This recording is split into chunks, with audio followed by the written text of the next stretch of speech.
George Lyon, Liberal Democrats MEP for Scotland. You're saying that Scotland is potentially facing a very hefty fine. Can you explain why? Well, I'm deeply concerned that after a visit of the EU auditors to Scotland last week, that we might find ourselves in the same situation as Northern Ireland, where we've wrongly interpreted the rules regarding subsidies for farmers and what land is actually eligible for that. Northern Ireland got it wrong and they face £100 million fine for getting it wrong. I'm deeply concerned that Scotland's going to fall into the same trap. And without getting too technical, in layman's terms, what has Scotland been doing that you think could now really land it in very hot water?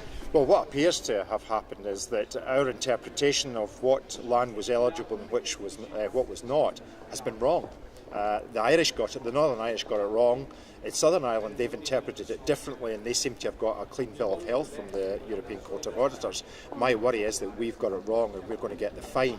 And that could be deeply damaging, not only to the Scottish Government but to the farmers as well, if they're forced to repay it. Over the last 4 months, we've seen some panic from the Scottish Government as they've clamped down hard on interpretation of what's eligible and what is not. And farmers across Scotland have been complaining about the heavy-handed tactics and the penalties they've faced. We now know what the reason is. They've been running scared of the auditors. And it's the areas that have gorse and bracken on that could potentially be the problem. Can you just, in simple terms, explain why? Well, in many hill areas of Scotland, there is dense gorse and bracken where in the summertime you can't walk through it because of the heavy growth, but in the wintertime quite often cattle and sheep can graze it. Up till now, we always thought that was eligible land. Turns out the interpretation the Scottish Government's now using is that that is ineligible. My worry is that for the last 4 years we've had a wrong interpretation and we're going to get fined very, very heavily for that, the same as happened in Northern Ireland.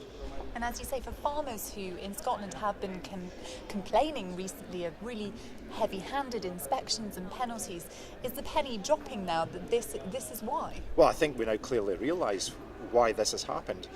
Once Northern Ireland knew its fate and the Scottish Government woke up to the fact that maybe they were wrong in terms of their interpretation, I think they've now been clamping down over the last 4 or 5 months ahead of the inspectors coming to Scotland to carry out a full audit and inspection in the hope that we can head off this swinging fine.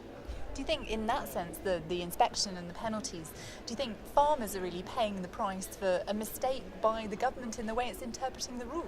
Well, that's the worry, that they're now paying the price for the misinterpretation over the last 4 years. And I would hope that what the Scottish Government will do is actually recognise that it's their fault and that they should pay any fines that are due from the EU and not farmers. I mean, as you say, I think it was well over £90 million or euros that Northern Ireland has been hit with in terms of a fine.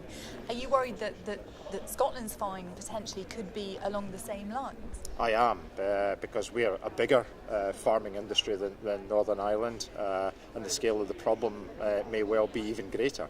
So clearly, once we know the result of the auditors' findings and what their penalties are going to be, we'll be in a better position to judge. But the real worry is that we're going to get hit hard. And how worried are you about how the money is going to be found to pay for any fine that Scotland might get? Well, the worry is who funds it. Is it the fines that farmers are currently been levied that's going to go towards the funding, or is it going to come out of a rural development programme? Currently, austerity budgets are the order of the day, both in Scotland and the rest of the UK. Where is the money going to come from if we are faced with a swinging fine from the EU? And when do you think we might know whether this fine will be handed down from Brussels? Well, I intend to ask the Commissioner in the debate we have on penalties tonight in the European Parliament exactly what the findings are of the auditors and when they'll be made public, so we know what's going to happen and what our fate might well be. I mean, it may be hard for you to say, but how likely do you think it is that Scotland will get this fine that you're so worried about? Well, judging from what happened in Northern Ireland and knowing the interpretation that's been in place in Scotland over the last 4 years, I think it's very likely indeed that we could face a very, very serious fine indeed.